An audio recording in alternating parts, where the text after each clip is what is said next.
Jemaat Tuhan, Opa Oma, Bapak Mama, Kakak Adik, anak-anak semua yang terkasih dalam Kristus. Salam. Salam. Kita merenungkan firman Tuhan dalam tema hamba yang menanti dengan setia.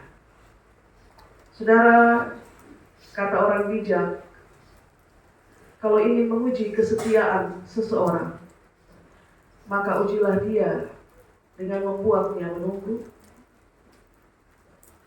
Yang kedua, kalau ingin menguji kesetiaan seseorang, maka ujilah dia dengan kesusahan. Dan yang ketiga, kalau ingin menguji kesetiaan seseorang, uji dia dengan menyodorkan tawaran-tawaran yang menggiurkan. Ujian-ujian yang demikian akan melahirkan pertama, mereka yang setia hingga akhir masa menunggu, yang kuat dalam kesusahan, dan yang berani untuk menolak tawaran yang meskipun menggiurkan, tapi bukan itu yang dia perlukan. Dan yang kedua, ujian yang demikian akan melahirkan mereka yang tidak mampu setia karena tidak kuat menunggu, karena tidak kuat menanggung susah, dan yang tidak kuat untuk menolak tawaran-tawaran yang menggiurkan. Bapak Mama ingat cerita Ayub dan juga cerita Yesus dicobai di padang gurun. Sejumlah tawaran disodorkan, tapi bukan itu yang Yesus perlukan. Atau Ayub tidak ada sekalipun keluar kata-kata dari mulutnya untuk menghujat Allah, karena dia tahu bahwa segala sesuatu yang datang dari Allah untuk menguatkan iman. Maka saudara-saudari yang terkasih dalam Kristus, menjadi setia itu selain ujiannya berat, nilainya pun mahal. Mahal. Dan karena itu, lagi-lagi orang bijak bilang begini, orang yang setia itu, orangnya mahal. Mahal. Dari situ kemudian saya berpikir pantas saja Tuhan Allah kita itu selalu menekankan soal kesetiaan kepada umatnya. Kenapa? Karena kemurnian percaya seorang hamba Tuhan kepada Tuhan yang dia sembah itu tidak boleh dicemari oleh ketidaksetiaan. Tidak boleh. Karena harga nilai kesetiaan itu terlalu mahal. Kalau saya mengaku percaya kepada Tuhan sebagai satu-satunya penolong dan juru selamat, maka saya tidak boleh menodai kepercayaan itu dengan meragukan dia setitik pun. Tidak boleh. Dan itu sungguh berat, Bapak Mama. Dan karena itulah dia disebut mahal. Pernahkah saudara berpikir kenapa darah Yesus yang tertumpah di kayu salib telah menjadi darah yang mahal?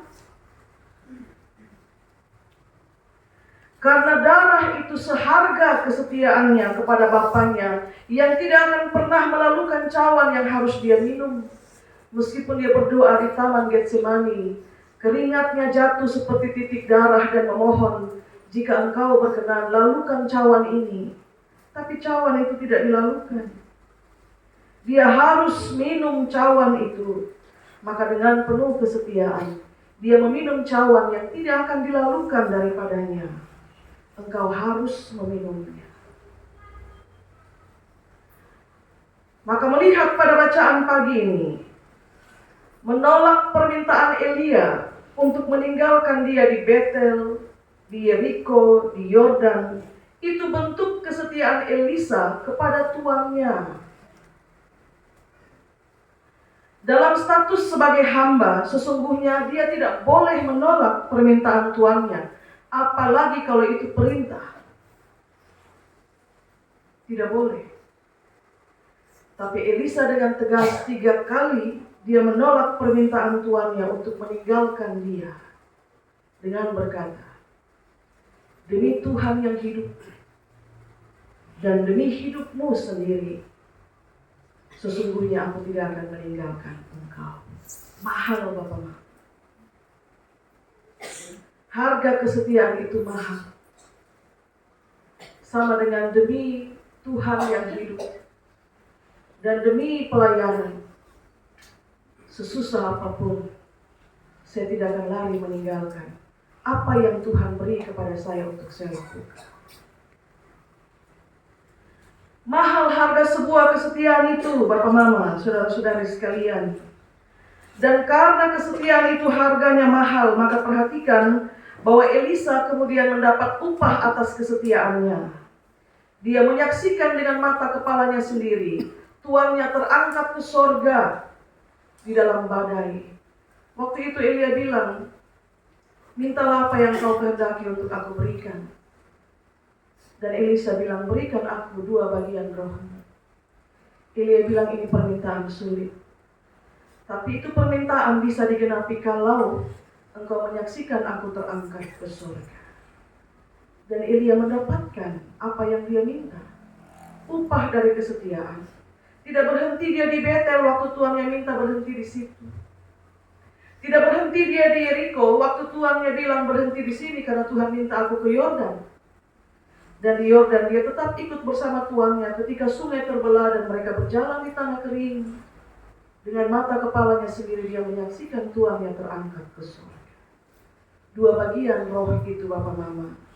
Elia sedang mengajukan permohonan seperti hak seorang anak sulung dalam hal warisan dalam tradisi orang Israel. Seorang anak sulung ketika tiba pembagian warisan, adik-adiknya akan mendapatkan 1 bagian, tapi hanya kepada anak sulung akan diberikan warisan 2 bagian. Karena itu Elia bilang ini permintaan susah, seperti permintaan warisan dalam pembagian warisan di lingkungan orang Israel. Dan dia mendapatkan apa yang dia minta. Maka saudara-saudari yang terkasih, setiap kesetiaan, saya garis bawahi, setiap kesetiaan itu selalu mempunyai upah.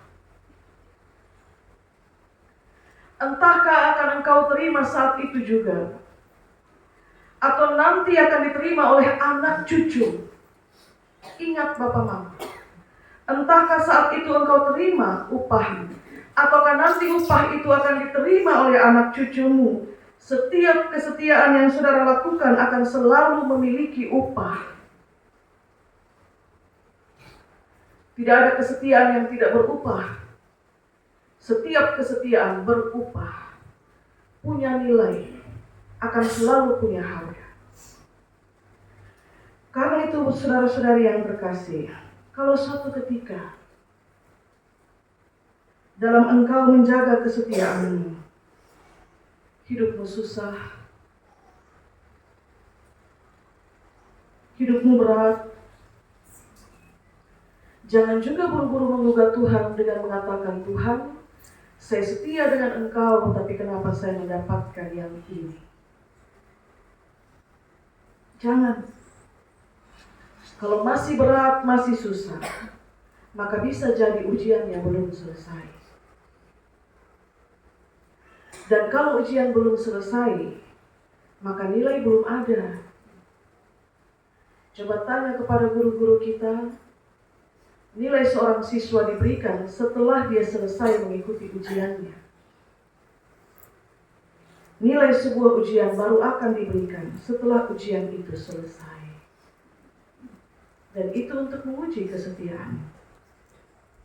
Saudara-saudari yang terkasih dalam Kristus, Elisa terlatih setia karena dia melihat kesetiaan tuannya kepada Tuhan yang dia layani. Sebab orang terdekat Elia adalah Elisa. Bahkan ketika nabi-nabi itu dalam bacaan kita tidak percaya Elia terangkat ke sorga dan malah berasumsi bahwa roh Tuhan mengangkat dia dan kemudian menjatuhkan di satu lembah, menjatuhkan dia di satu puncak gunung. Ya, Elisa tetap pada pendiriannya bahwa asumsi itu keliru. Dia bilang tidak usah cari. Karena dia tahu bahwa Tuhannya terangkat ke sorga. Upah dari kesetiaan itu selalu ada, Bapak Mama. Selalu ada. Sampai mereka berpisah pun, Elisa masih didapati setia, pertama kepada Tuhan yang dia layani, dan kedua kepada tuannya yang setia dia dampingi kemanapun. Maka kalau ditanya untuk siapa kesetiaanmu, yang pertama-tama haruslah kita jawab bahwa kesetiaan ini untuk Tuhan. Hai suami-suami, masih setiakah engkau dengan istrimu yang sudah kau nikahi belasan bahkan puluhan tahun itu? Istri-istri, masih setiakah engkau dengan suamimu yang kau nikahi belasan tahun, puluhan tahun? Hai anggota-anggota gereja, masih setiakah engkau datang beribadah? Masih setiakah engkau mendukung pelayanan dalam gereja milik Tuhan ini? Masih setiakah engkau mendoakan para pelayan yang melayani engkau? Ini pertanyaan refleksi. Tapi saat Bapak Mama merefleksikan pertanyaan ini, refleksi itu diikuti dengan pertanyaan yang lain yang bunyinya begini. Bagaimana jika kesetiaan kita diuji dengan kesusahan dan penderitaan ketika kita menggenapi penggenapan janji Tuhan? Bagaimana jika kesetiaan saya sebagai suami diuji dengan kesusahan? Kesetiaan saya sebagai istri diuji dengan penderitaan? Bagaimana jika kesetiaan kita diuji dengan penolakan dalam persekutuan, yang saat engkau berdosa, digunjingnya engkau habis-habisan, tapi ketika engkau mengaku untuk bertobat dan engkau datang, masih juga engkau ditolak? Bagaimana jika kesetiaanmu diuji dengan ketidaksetiaan? Bapak, Mama, saudara-saudari, kalau Elisa mau, dia berhenti di situ, di Gilgal, saat Elia bilang jangan ikut aku ke Betel. Dia bisa berhenti di Gilgal karena dia bilang Tuhan meminta, saya hamba, saya mengikuti. Tapi itu tidak dilakukannya. Dalam perjalanan ke Betel, ke Yeriko, ke Yordan, dia melihat bagaimana tuannya juga diancam. Kesetiaan diuji, Bapak Mama. Pertanyaan itu, jawablah di dalam hati masing-masing. Sebab Allah mengetahui isi hati setiap manusia. Kita manusia hanya melihat apa yang ada di depan mata. Tetapi Tuhan melihat jauh sampai ke dalam hati. Maka satu ketika, kalau engkau diuji dengan dibuat menunggu, engkau diuji dengan mengalami kesusahan misalnya, engkau diuji dengan disodorkan satu tawaran-tawaran yang menggiurkan tapi bukan itu yang kau perlu, ingatlah baik-baik bahwa hanya setia sampai akhirlah yang akan membuatmu mendapatkan upah keselamatan. Selamat menanti di minggu atau di masa-masa penantian pencurahan Roh Kudus. Ingat, ada 10 malam doa. Masih setiakah kita di malam yang ketiga, keempat, sampai ke-10 untuk bersekutu bersama? Tuhan berkati kita dengan firman-Nya. Maromak no itahutu, muri Yesus memberkati. Amin.